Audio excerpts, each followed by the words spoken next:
Bueno, pues vamos a continuar nuestro estudio de Marcos.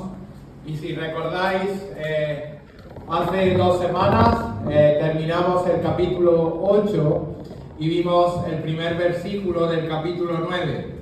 Por lo que en esta mañana vamos a estar estudiando Marcos, capítulo 9, los versículos del 2 al 8. Vamos a estar en el pasaje en el cual es conocido como la transfiguración. Sabéis que este pasaje se encuentra tanto aquí en Marcos como en Mateo capítulo 17, así como en Lucas capítulo 9. Y si recordáis, hace 2 semanas estuvimos en Marcos capítulo 8 y decíamos que este era el clímax, era la apoteosis, el momento supremo del Evangelio de Marcos. Cuando el Señor Jesucristo, si recordáis, en el versículo 29 del capítulo 8, le pregunta a sus discípulos: ¿quién decís que soy? Y respondió Pedro y dijo: tú eres el Cristo. Y como dice Mateo capítulo 16, versículo 16, tú eres el Cristo, el Hijo del Dios viviente. Y en esta sección, lo que vamos a ver en el momento de la transfiguración es cómo esa confesión de Pedro, en el cual le dice tú eres el Cristo, es confirmada. Vamos a ver cómo la transfiguración del Señor va a mostrar la gloria divina y va a reafirmar eso que Pedro había afirmado justo 6 días antes. Tú eres el Cristo, el Hijo del Dios viviente. Pero si recordáis, estudiábamos que justo después de esta afirmación que llenó de satisfacción, de alegría a sus discípulos, ¿qué es lo que hizo el Señor Jesucristo?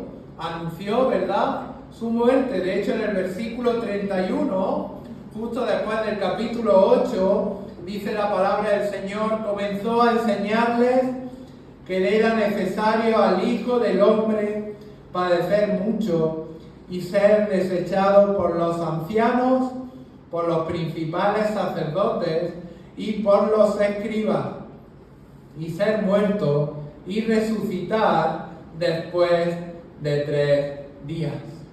Y recordáis, ¿verdad?, cuál fue la reacción de Pedro. Quedó horrorizado, quedó consternado y en su ignorancia se atrevió a reconvenirle al Señor. Versículo 32. ¿No ves? Entonces Pedro le tomó aparte y comenzó a reconvenirlo. Y a cambio, como estudiábamos, fue duramente reprendido por Jesús. De hecho, en el versículo 33 Jesús le dice a Pedro: quítate delante de mí, Satanás, porque no pones la mira en las cosas de Dios, sino en la de los hombres. ¿Y por qué? Porque al igual que al resto del pueblo judío, la idea de que el Mesías, recordad, lo había justo anunciado Pedro, iba a morir e iba a morir asesinado, era incomprensible, era inaceptable para los 12. Por eso más tarde, fijaros, el Señor Jesucristo tiene que enseñarles acerca de esto. Versículo 31 del capítulo 9 y versículo 32 dice, fijaros, versículo 31, dice: porque enseñaba a sus discípulos y les decía: el Hijo del Hombre será entregado en manos de hombres y le matarán, pero después de muerto resucitará al tercer día. ¿Y cuál fue la respuesta de ellos? La misma que unos días antes por parte de Pedro. Pero ellos no entendían esta palabra y tenían miedo de preguntarle. Si nos vamos por un instante al Evangelio de Lucas, en el capítulo 18, versículo 31 al 34, la misma idea. Era incomprensible que el Mesías fuese a morir, si el Mesías iba a liberar al pueblo de Israel. Dice Lucas capítulo 18, versículo 31, otra vez tomando Jesús a los 12 les dijo: He aquí, subimos a Jerusalén, y se cumplirán todas las cosas escritas por los profetas acerca del Hijo del Hombre. Pues será entregado a los gentiles, será escarnecido, afrentado y escupido, y después que le hayan azotado, le matarán, mas al tercer día resucitará. ¿Cuál fue la respuesta de los discípulos? Ellos nada comprendieron de estas cosas, y esta palabra les era encubierta, y no entendían lo que se les decía. Pedro y el resto de los discípulos anticiparon con anhelo la gloria del reino. Estaban con el Señor Jesucristo, pero no comprendieron el escándalo de la cruz. Fijaros, Pablo, cuando escribe años después, fijaros en Primera de Corintios, capítulo 1, versículo 23, dice: pero nosotros predicamos ¿a quién? A Cristo crucificado. Y dice la segunda parte de ese versículo: para los judíos, recordad, y ahora entendemos esto, para los judíos ciertamente tropezadero. Los judíos nunca llegaron a entender la muerte del Señor Jesucristo en la cruz. Es por eso que los discípulos en ese instante estaban descorazonados, estaban descolocados, estaban abrumados, tristes por esa noticia. Y como vimos en el capítulo 8, versículo 38, fijaros, el Señor les tuvo que animar. Ellos seguían sin comprender, como hemos visto más adelante.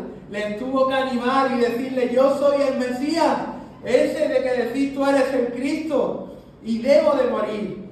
Y dice versículo 38 del capítulo 8 de Marcos: cuando venga en la gloria de su Padre con los santos ángeles. Queridos hermanos, ponernos por un instante en la piel de los discípulos. Fue difícil, fue muy difícil aceptar que Jesús iba a morir. Y de hecho fue aún más difícil cuando el Señor Jesucristo muere en la cruz. Y es por eso que el Señor les dijo: de cierto os digo, versículo 1 del capítulo 9, que hay algunos de los que están aquí que no gustarán la muerte hasta que hayan visto el reino de Dios venido con poder. ¿Qué era esto? ¿Qué era esto de ver el reino de Dios? ¿Que hayan visto el reino de Dios venido con poder? ¿Qué era esto? ¿Sí? ¿Todos ha venido el reino de Dios? No, ¿verdad? Todavía no ha venido, como se dice en Apocalipsis. ¿Qué era esto de ver el reino de Dios? Pues justo, queridos hermanos, el pasaje que vamos a ver a continuación. La transfiguración, el anticipo del reino que Jesús estaba refiriendo, era este pasaje que vamos a estudiar en esta mañana. Era la transfiguración. Y por eso algunos de ellos, ¿lo vieron los 12? No, solamente 3, ¿verdad? Pedro, Jacobo y Juan fueron los que vieron el anticipo del reino, es decir, la transfiguración del Señor Jesucristo, porque vieron la gloria de Dios en Cristo. La manifestación visible que el Señor hizo de su gloria divina. Este es el milagro más trascendental registrado en todo el Nuevo Testamento. Antes de que el Señor Jesucristo resucitase, y reforzó esa idea de los apóstoles de que verdaderamente era el Hijo del Dios viviente. Ellos estaban descolocados, como hemos visto. ¿Cómo tú, siendo el Mesías, ibas a morir?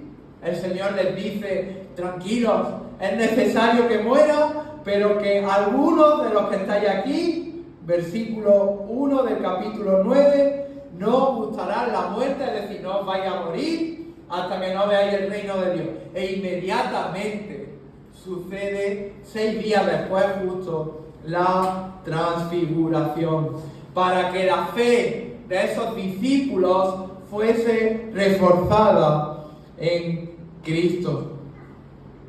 Fijaros, cuando Dios aparecía de forma visible en el Antiguo Testamento, siempre lo hacía en alguna forma de luz, como la iniciación al servicio sacerdotal, en Levítico capítulo 9, cuando se apareció a Israel, en Éxodo capítulo 16, a Moisés, ¿verdad?, en Éxodo capítulo 20, o cuando los pecados de Coré, de Datán y Abiram, en Números capítulo 16, posteriormente cuando el pueblo se rebeló contra Moisés y Aarón, en Números capítulo 16, versículo 42, o cuando Dios se apareció al profeta Ezequiel en Ezequiel capítulo 1, versículo 28, o en Ezequiel capítulo 3, versículo 23,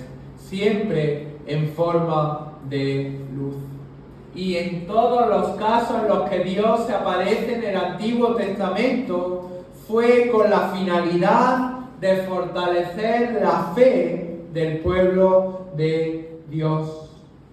Pero el Señor Jesucristo, Dios hecho hombre, fue la revelación pura de la gloria de Dios.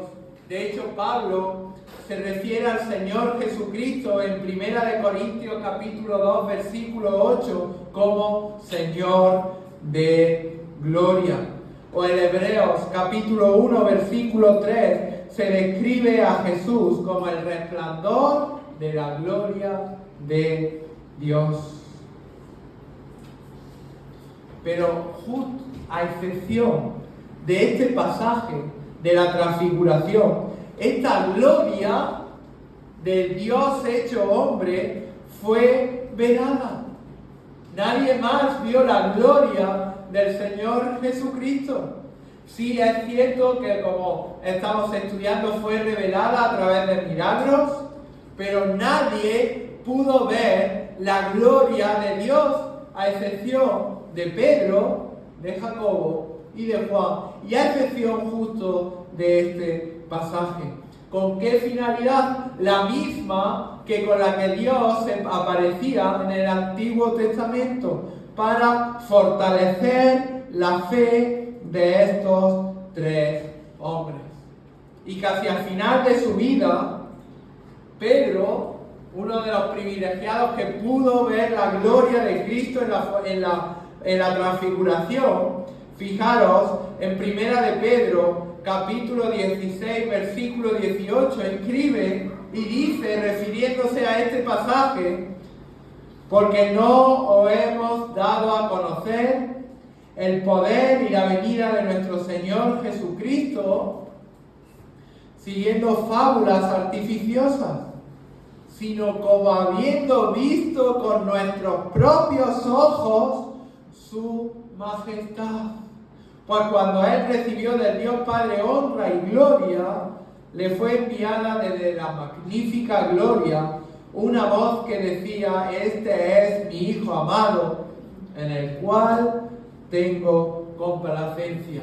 Y continúa este pasaje y dice Pedro, y nosotros, refiriéndose a él, a Juan y a Jacobo, oímos esa voz enviada del cielo cuando estábamos con él en el Monte Santo.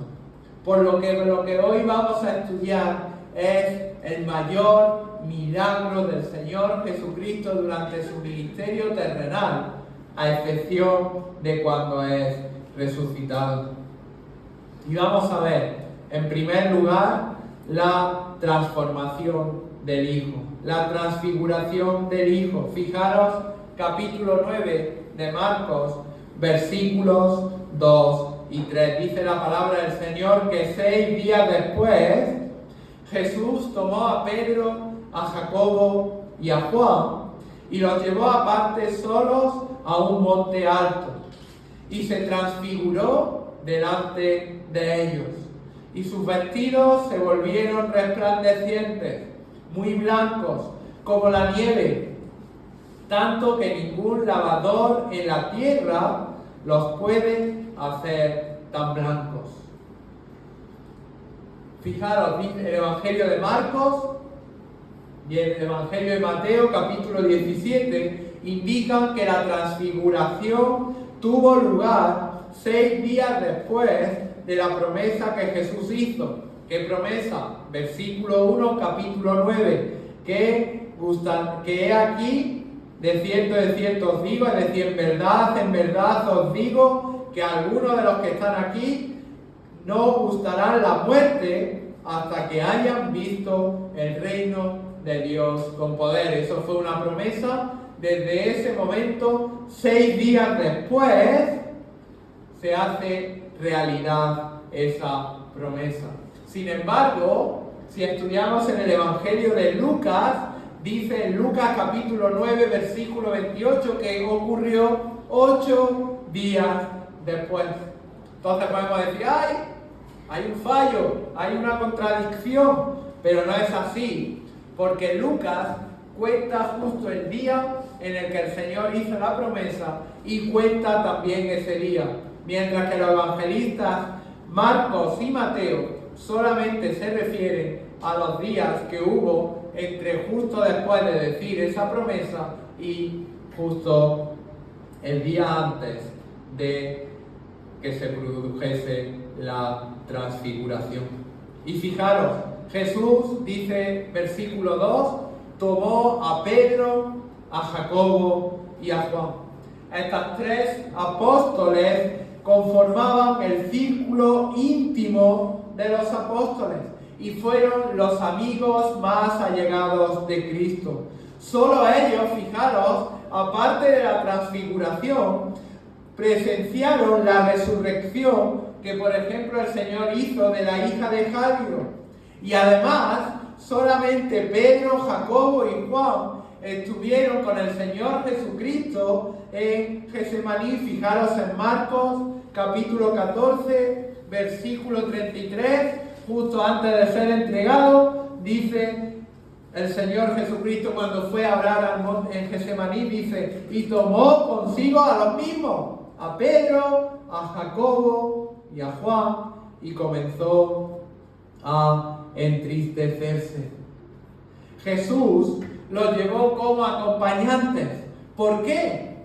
Porque de acuerdo al requisito de la ley mosaica, la verdad, una verdad debía de ser confirmada por al menos 2 o 3 testigos. De hecho, en Deuteronomio, capítulo 17, versículo 6, vamos a entender por qué el Señor llamó a 2 o 3 de sus discípulos. Dice Deuteronomio 17, 6, porque dicho de 2 o 3 testigos, morirá el que hubiere de morir, no morirá por el dicho de un solo testigo, por lo que era necesario al menos que hubiese 2 o 3 testigos.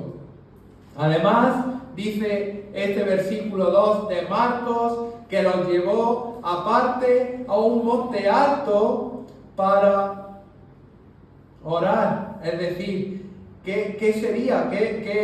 No, aquí a un monte alto lo vemos en el capítulo 2 cuál sería este monte. La mayoría de los comentaristas dice que fue el monte Hermón, que está situado a 3088 metros de altura, siendo la elevación más alta de Cesarea de Filipo, que si recordáis, versículo 27 del capítulo 8, era donde se encontraban en ese momento. Dice, salieron Jesús y sus discípulos por las aldeas de Cesarea de Filipo.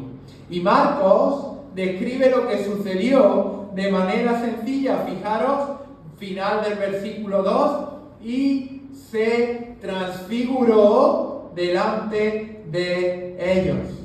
Esta palabra, transfiguró, viene del verbo griego metamorfo, de la que deriva una palabra que hoy nosotros podemos entender en el español, que es la palabra metamorfosis.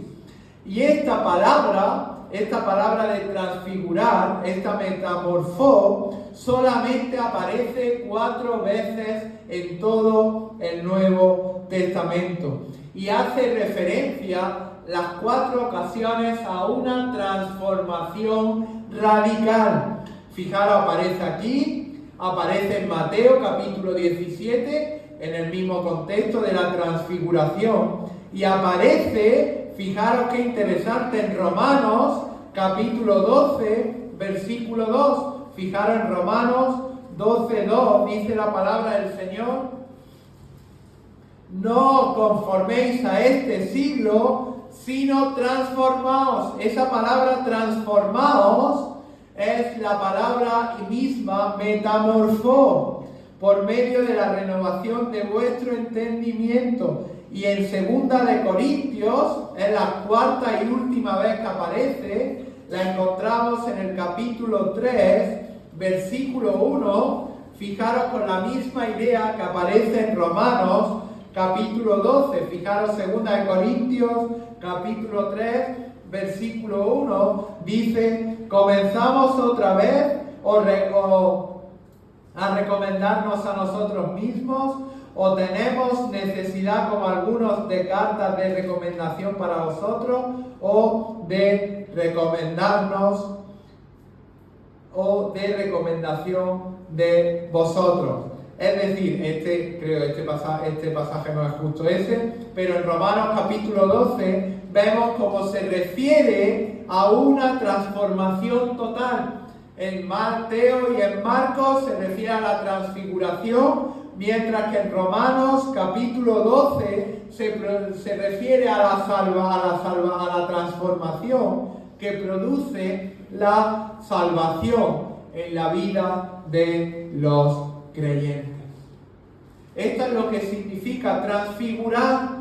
En la naturaleza de Cristo, por supuesto que no podía cambiar.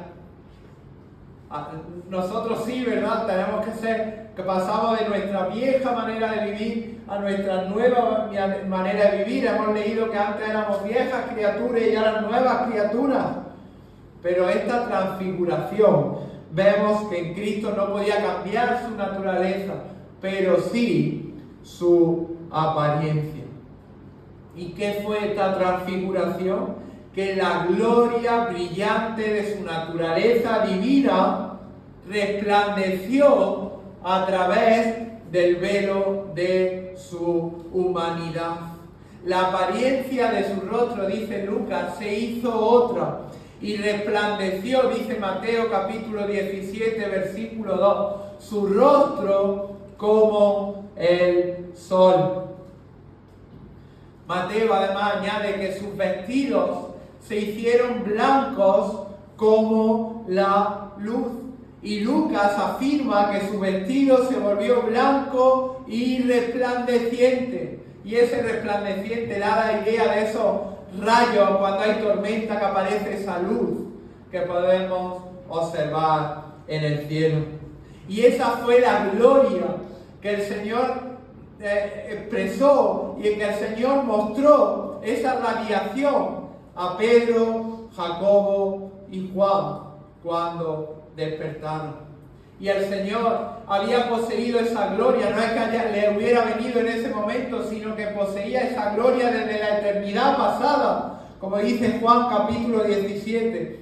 Y lo único es que su gloria había estado velada hasta ese momento. Quería mostrarle a sus discípulos que verdaderamente era el Mesías, que verdaderamente era el Cristo, que verdaderamente era el Hijo del Dios viviente. Pero sabemos, queridos hermanos, que un día esa gloria será revelada plenamente a todo el mundo en el futuro. De hecho, dice Mateo capítulo 24, versículo 30, que aparecerá la señal del Hijo del Hombre del cielo. Y entonces todas las tribus de la tierra lamentarán y verán al Hijo del Hombre viniendo sobre las nubes del cielo. Y termina y dice, con poder y gran gloria. Amén, ¿verdad? Amén. Esto es, el Señor vendrá, volverá y dará su gloria. Y todos verán su gloria. Y toda rodilla, como dice Apocalipsis, ¿verdad? Se postrará ante el Señor. Dice versículo 4. Vamos a ver ahora la asociación de los santos. Nuestro segundo punto del bosquejo. Versículo 4. Dice, y les apareció Elías con Moisés, que hablaba con Jesús. Fijaros, dice versículo 4, y les apareció Elías con Moisés. Elías y Moisés habían muerto, ¿verdad?, en su vida terrenal y existían como espíritus glorificados en el cielo. Fijaros en Hebreos capítulo 12, versículo 33. Es bueno que leamos esto para entender este versículo. Hebreos 12, versículo 23, dice, a la congregación de los primogénitos.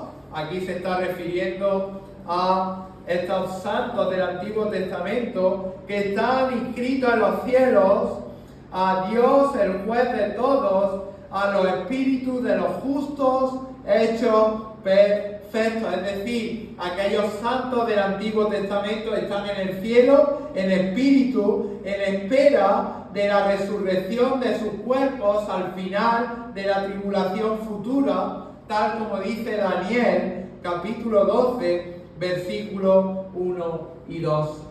Pero aparecieron, fijaros, si leemos Lucas, capítulo 9, versículo 31, en este pasaje, en este contexto, aparecieron no en forma de espíritu, sino en cuerpos visibles y gloriosos. Es evidente que o temporalmente recibieron cuerpos para ese momento, para esa ocasión, o Dios a ellos les otorgó temprano su cuerpo resucitado de forma permanente.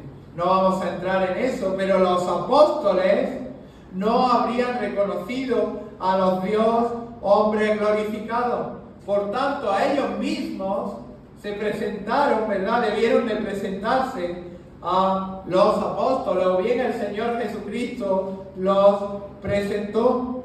Y dice Lucas capítulo 9, versículo 32, que cuando ellos se despertaron por completo, se dieron cuenta de que Moisés y Elías hablaban con Jesús acerca de la muerte de él. Y esto es importante porque la transfiguración, como he dicho en la introducción, sucedió o estuvo destinada para preparar a los discípulos ante lo que debía venir, que era la muerte de Cristo. Cristo iba a morir.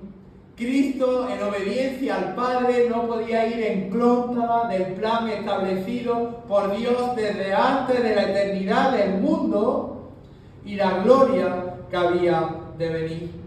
Y por tanto, Moisés y Elías hicieron el testimonio de estos hombres, confirmó la realidad que el Señor Jesucristo le había dicho, que Él iba a morir. Y esto es interesante porque todos conocemos quién fue Moisés y todos conocemos quién fue Elías. Moisés, el líder más honrado en la historia de Israel. La persona encargada de guiar al pueblo desde Egipto hasta la tierra prometida. Y aunque tuvo la autoridad de rey, nunca tuvo un trono. Aunque Moisés actuó como profeta, proclamando la verdad de Dios a la nación, y actuó como sacerdote, porque Moisés, recordáis, intercedía delante de Dios a favor de su pueblo, nunca fue rey, nunca tuvo un trono. Además fue el autor del Pentateuco y Dios, a través de Moisés, entregó su ley, estableció su pacto, ¿verdad? El pacto mosaico, como bien estudiábamos hace ya unos años, a su pueblo. Moisés fue el dador de la ley y vio la tierra prometida. Sabéis que no llegó a entrar a la tierra prometida, pero guió al pueblo, ¿verdad? Hasta que ya tomó el relevo Josué. Pero si bien Moisés fue el que dio la ley, el principal guardador de la ley y el principal que luchó contra el pueblo de Israel para que cumpliese la ley, ¿sabéis quién fue? Elías. Batalló con valor y advirtió al pueblo de Israel con juicio contra la idolatría de Israel. Sabéis que Elías predicó, hizo milagros, ¿verdad? Al igual que Moisés hizo en Egipto durante los 40 años que estuvieron en el desierto. No hubo un legislador como Moisés y no hubo un profeta que se comparara con Elías. Fijaros, y ellos dos fueron los más confiables testigos del sufrimiento y de la gloria de Cristo. Qué seguridad, ¿verdad?, para los apóstoles. Nadie más de ver a Cristo, de ver a Moisés, de escuchar a Elías. Qué seguridad, ¿verdad?, para los apóstoles. Qué confianza para estos apóstoles de saber que la muerte del Señor Jesucristo iba a cumplir con el propósito y con el plan de Dios. Y lo escucharon del mismo Moisés y del mismo Elías. Hemos visto la transfiguración, hemos visto la asociación de los santos y en tercer lugar vamos a ver la sugerencia. Versículos 5 y 6. Continúa el texto del pasaje de esta mañana y dice: entonces Pedro dijo a Jesús: Maestro, bueno es, ahora lo comprendéis, ¿verdad? Bueno es para nosotros que estemos aquí y hagamos 3 enramadas, una para ti, otra para Moisés y otra para Elías. Fijaros, la misma idea, porque no sabía lo que hablaba, pues estaban espantados. ¿Por qué hicieron esta sugerencia? ¿Lo podemos entender? Querían que Cristo no muriese. Querían evitar la muerte de Cristo. Fijaros, sin poder permanecer callados. Y a pesar de que justo 6 días antes Pedro había recibido una reprimenda por parte del Señor Jesucristo, Pedro otra vez interrumpe la conversación entre Jesús, entre Moisés y entre Elías y le dice: Maestro, bueno es para nosotros que estemos aquí. En el pasaje sinóptico en Mateo dice que Pedro se dirige al Señor Jesucristo como Señor. En Lucas se refiere a Él como el Maestro, en Lucas 9:33. Es decir, Pedro, con el título de Señor, con el título de Maestro, muestra que estaba abrumado, que estaba humillado, que realmente no sabía, y le hace una sugerencia y le dice: hagamos 3 enramadas. Una para ti, otra para Moisés y otra para Elías. Con el único objetivo y con el único deseo de que el sufrimiento de la cruz se evitara. Él dijo, bueno, quedaron los tres aquí para siempre. Quedaron en este estado glorioso Moisés, Elías y Cristo. Quedaros así. Establecer el reino en el acto y que no pase nada más. Quedaros así. Pero fijaros, si vemos el relato de Lucas, Pedro habló cuando Moisés y Elías comenzaron a apartarse. Pedro estaba viendo que eso que él había pensado se estaba escapando, ¿verdad? Se estaban yendo. E hizo un último intento y desesperado por impedir que eso ocurriera. Sin embargo, dice el texto bíblico que no sabía lo que hablaba, pues estaban espantados. El temor de Pedro lo llevó a expresar lo que predominaba en su mente. Él no sabía lo que estaba diciendo y por eso dijo eso. ¿Por qué lo dijo? ¿Por qué Pedro dijo eso? Porque todo el tiempo Pedro y sus discípulos habían querido ver el reino establecido. Querían ver el reino ya. Por eso no entendían la muerte de Cristo. Por eso querían, cuando en el versículo 1, cuando dice, de cierto que hay algunos de los que están aquí que no gustarán la muerte hasta que hayan visto el reino de Dios, decían, ya está al caer.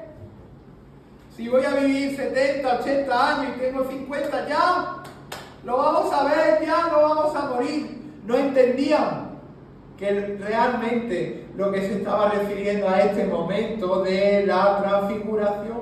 Y por eso había intensificado la esperanza de que pronto el reino de Dios iba a ser establecido.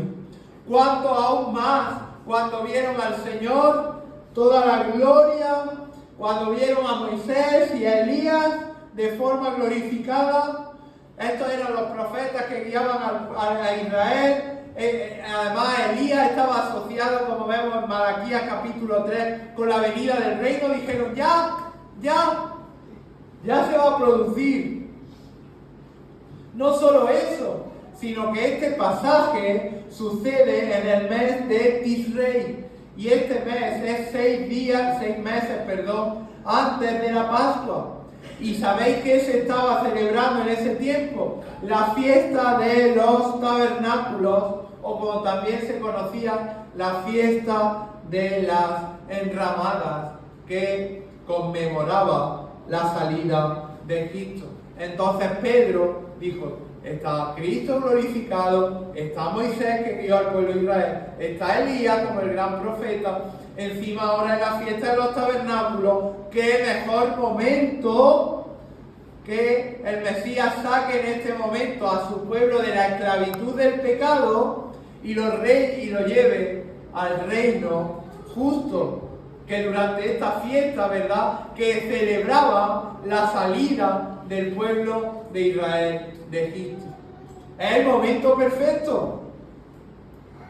Sin embargo, vamos a ver la corrección del soberano. Y es por eso que versículo 7, entonces vino una nube que les hizo sombra, y desde la nube una voz que decía, este es mi Hijo amado, a él oíd. Y luego, cuando miraron, no vieron más a nadie consigo, sino a Jesús solo. Interrumpiendo, ¿verdad? Esta vaga redundancia, la interrupción que Pedro les hizo a Jesús, a Moisés y a Elías, Dios llegó. Dice que vino una nube brillante que señalaba la presencia divina, les hizo sombra y desde la nube salió una voz que decía, este es mi Hijo amado. lo encontramos la misma frase en Lucas y en Mateo. A él oíd. Y fijaros, vamos a ir por un instante a Mateo capítulo 17, versículo 6, porque dice cómo reaccionaron los discípulos. Dice ese pasaje, Mateo, sabéis que Marcos es mucho más directo, Mateo y Lucas son más descriptivos. Dice la palabra del Señor que se postraron sobre sus rostros y ¿qué? Y tuvieron gran temor. La orden del Padre de que escucharan al Hijo cuando les dijo a él oíd era un reproche directo a Pedro y le estaba ordenando callaros, permanecer en silencio y escuchar lo que el Señor Jesucristo tiene que decir acerca de su muerte. Y continúa este pasaje de Mateo capítulo 17 versículo 7, que cuando Dios Padre terminó de hablar, Jesús se acercó y los tocó y les dijo: levantaos y no temáis.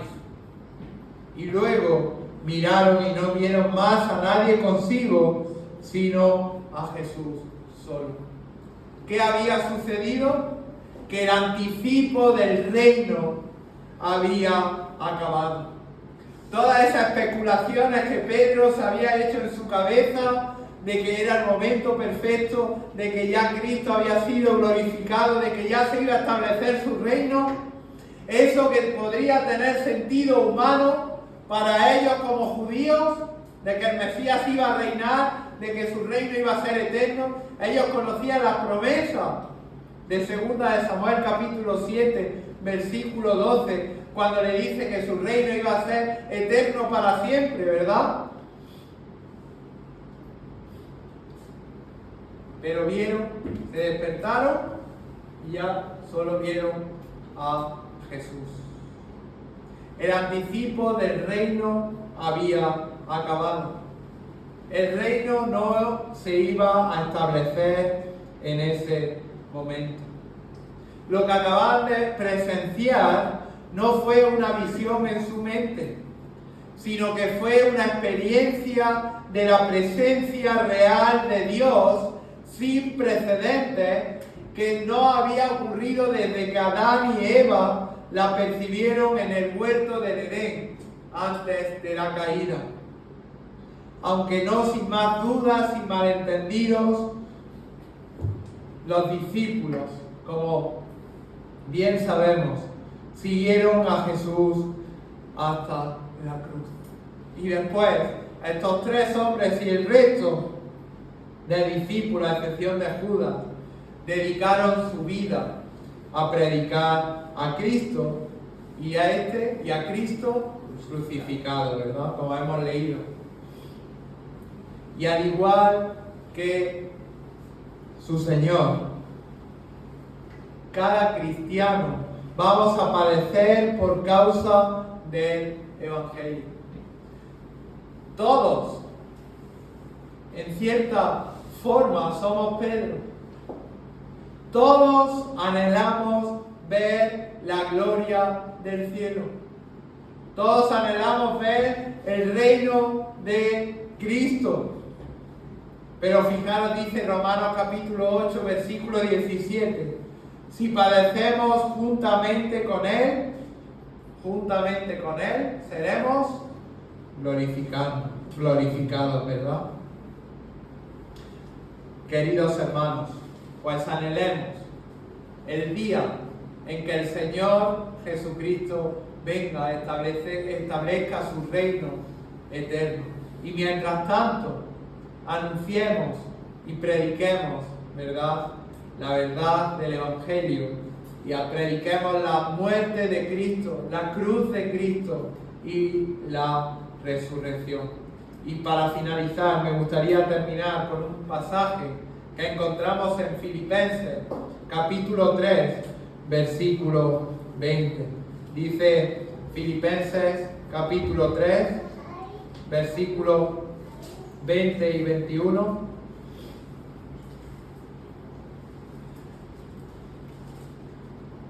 mas nuestra ciudadanía está en los cielos, de donde también esperamos al Salvador, al Señor Jesucristo. Y fijaros, dice versículo 21, el cual transformará el cuerpo de la humillación nuestra, para que sea semejante al cuerpo de la gloria suya, por el poder con el cual puede también sujetar a sí mismo todas las cosas.